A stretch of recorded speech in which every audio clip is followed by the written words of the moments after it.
Balik lagi di channel YouTube aku, Ramira Story. Nah, buat kalian yang baru mampir di channel YouTube aku, salam kenal, nama aku Rami.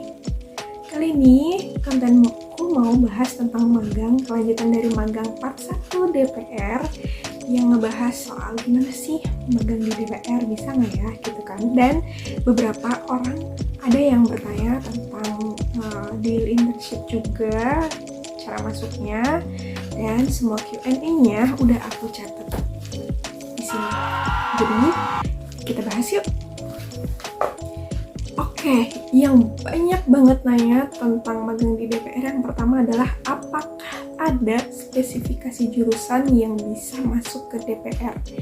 Apakah cuma jurusan tertentu aja atau memang semua jurusan dibuka untuk bisa magang di DPR?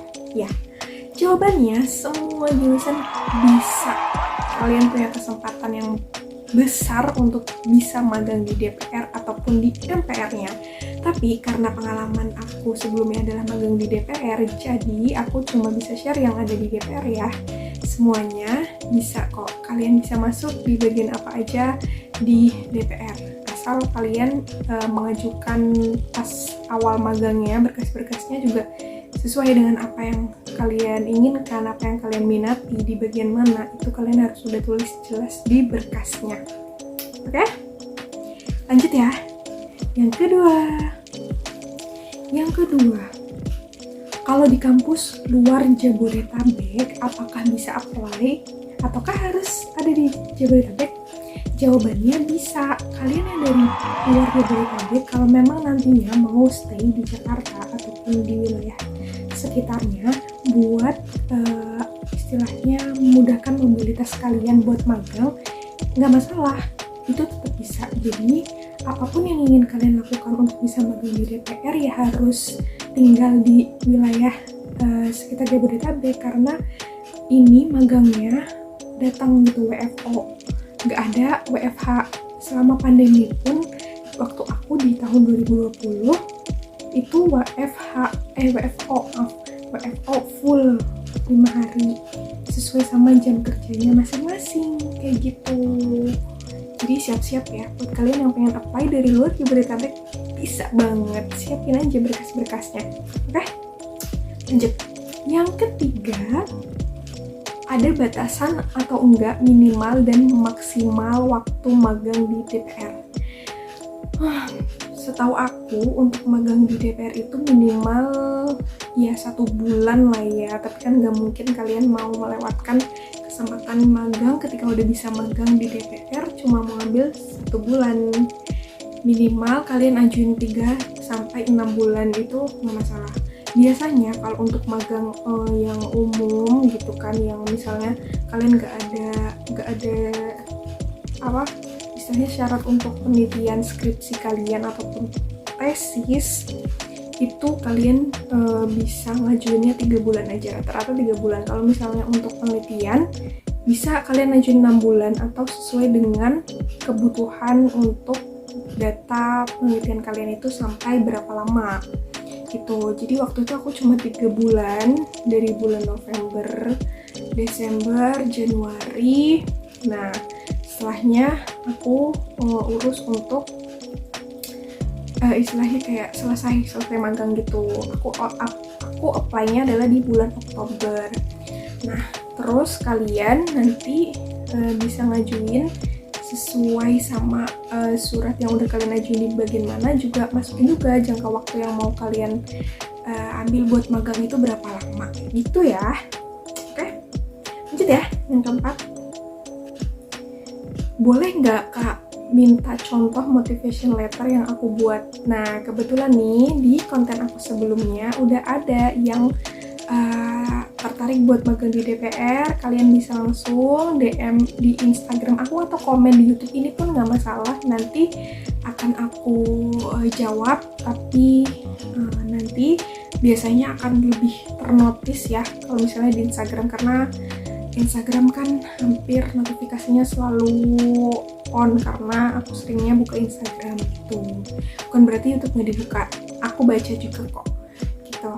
Nanti kita bisa DM di Instagram aku ya.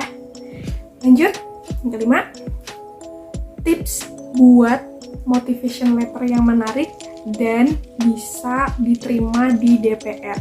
Nah, sebenarnya nggak ada rumus khusus untuk buat motivation letter yang bagus, yang menarik itu kayak gimana. Yang penting kalian coba dulu yang ada di motivation letter itu ya jelas. Yang paling utama adalah ceritakan diri kalian, perkenalkan diri kalian secara lengkap, tujuan dari istilahnya pengajuan magang itu untuk apa, terus berapa lama, tujuan untuk jangka kedepannya gitu kan. Kedepannya setelah nanti kalian magang, apa sih yang mungkin diharapkan kalian misalnya magang di bagian A gitu kan. Kalian kenapa milih untuk magang di bagian A selama periode waktu tertentu. Mereka akan mempertimbangkan apakah anak ini benar-benar sesuai atau ya istilahnya nggak main-main, memang butuh banget tempat magang buat ya persyaratan kuliah mungkin, atau ada praktikum khusus, atau untuk penelitian kah, atau memang untuk mengembangkan minat kalian di bagian itu. Kalian bisa jelasin semuanya secara detail di motivation letter, tapi juga jangan terlalu panjang, maksimal ya 2,5 halaman itu udah banyak banget aku. Rata-rata 1-2 halaman aja udah cukup. Yang penting jelas dan istilahnya kalian masuklah, bisa dipertimbangkan karena nggak sesuai jurusan pun nggak apa-apa, tapi tujuan dari kalian magang itu jangka waktu yang cukup panjang sampai kalian benar-benar oh ini minat saya di bagian ini karena saya ingin mempelajari ini supaya saya bisa mendapatkan pengetahuan untuk pasca kampus karena sudah berpengalaman atau magang di DPR, sehingga ilmu itu bisa dimanfaatkan gitu, bermanfaat untuk kehidupan pasca kampus kayak gitu misalnya ya, untuk jangka panjangnya. Tapi ini bebas dari versi kalian masing-masing. Yang penting tujuannya jelas dan benar-benar bisa meyakinkan pihak dari DPR-nya untuk bisa menerima kalian magang gitu. Oke, lanjut ya. Yang keenam, sebenarnya kakak nih dari jurusan apa, kenapa ngambilnya di bagian kepegawaian. Nah, buat kalian yang mungkin baru mampir, aku mau kasih tahu dulu ya. Jadi aku magang di DPR itu di bagian kepegawaian. Kenapa? Karena aku rasa aku butuh ilmu untuk tahu gimana sih proses penerimaan pegawai, khususnya untuk ASN di DPR ya, dan juga proses penerimaan tenaga ahli gitu. Aku pikir bisa aku pelajari nih gitu dari tempat magang aku, karena waktu itu memang susah banget buat cari tempat magang, apalagi untuk yang di bagian HR-nya. Dan kebetulan aku dapat di bagian pemerintahan dan aku ambil sebagai kesempatan yang bisa aku dapetin, yang mungkin orang lain belum tentu bisa dapetin magang di DPR. Dan aku bersyukur banget bisa masuk di sana untuk benar-benar belajar di bagian kepegawaian gitu. Bukan berarti di bagian lain nggak bagus, ini persepsi masing-masing dan juga kebutuhan minat kalian juga. Apakah ini udah sesuai sama yang kalian inginkan gitu. Nah, aku memang dari awal mau ke bagian kepegawaian gitu untuk mengetahui semua itu.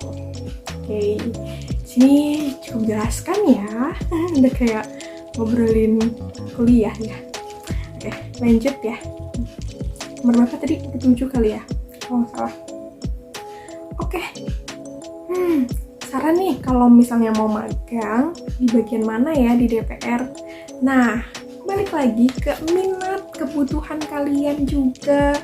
Kalian pengen belajar tentang apa di DPR? Kenapa kalian harus milih di DPR? Kalau misalnya kalian tuh cuma kayak misal mau gaya-gayaan doang, yang kayak kayak keren banget tuh di DPR gitu kan. Enggak ya, ini bener-bener kalian pure dari hati kalian pengen belajar di sana, pengen cari pengalaman juga, dan bener-bener nanti tugasnya ya bener-bener kayak gawe di sana, bener-bener kerja WFO ya. Kalau aku ada beberapa yang memang WFH dan WFO, tapi seringnya kalau anak magang dibebankan tugasnya pas WFO aja. Dan ini bener-bener kalau misalnya kalian nggak minat pun jadinya akan terbebani gitu. Apalagi 3 bulan itu waktu yang cukup lama menurut aku untuk magang gitu.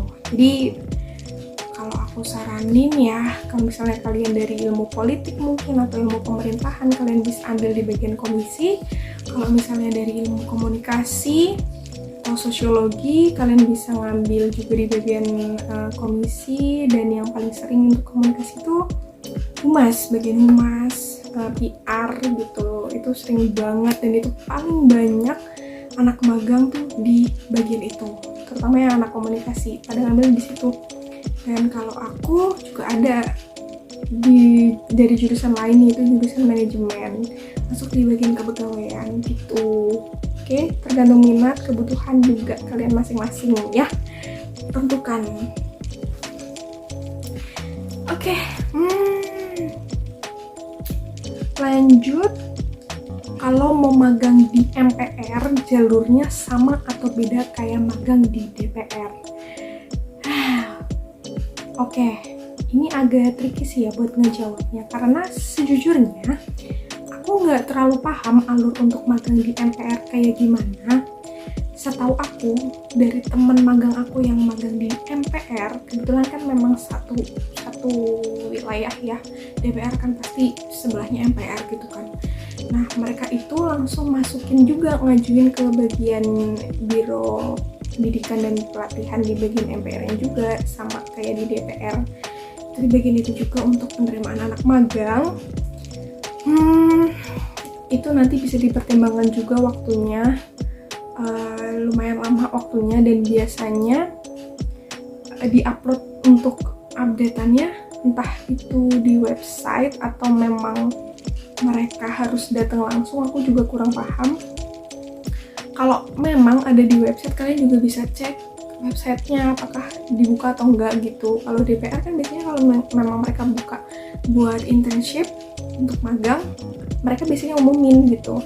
Tapi kalau misalnya memang kalian butuh banget, coba kalian langsung ajuin, datang langsung aja, karena dari situ kan mungkin mereka bisa melihat antusias kalian pengen magang di DPR atau MPR itu kan. Dan jangan lupa untuk siapkan berkas-berkasnya juga, jadi pas nanti kalian nanya dan kayak, oh iya boleh kok, ini kalau misalnya kalian magang cuma 1-2 orang kita bolehin kayak gitu. Misal kadang-kadang ada hal yang memang kita nggak duga-duga pas kita datang ke sana untuk ngajuin langsung gitu. Gimana? Kira-kira udah jelas atau belum nih? Kalau misalnya masih ada yang mau ditanyain, boleh banget langsung komen di YouTube aku, atau kita bisa ngobrol di DM ya. Aku nanti kasih linknya di description box. Oke? Thank you semuanya yang udah nonton. See you di next video aku.